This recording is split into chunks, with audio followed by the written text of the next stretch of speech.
Qué pena, perdóname, pero es que no entiendo mucho, ¿verdad?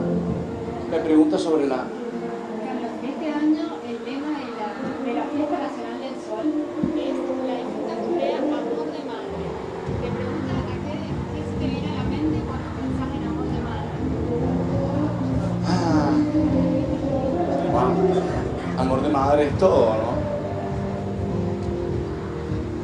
Es la vida, ¿verdad? Amor de madre sí siento que me dice eso, algo tan importante, tan necesario.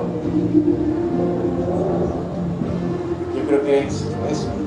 La mujer es la tierra, es lo que nos forma, es lo que nos mantiene vivos.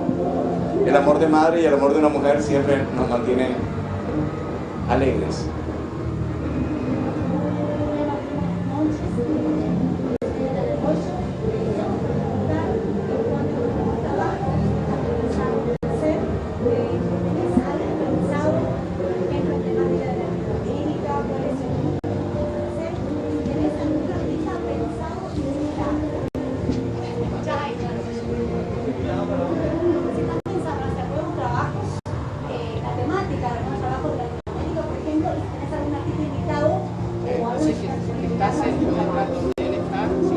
Sí, yo siento que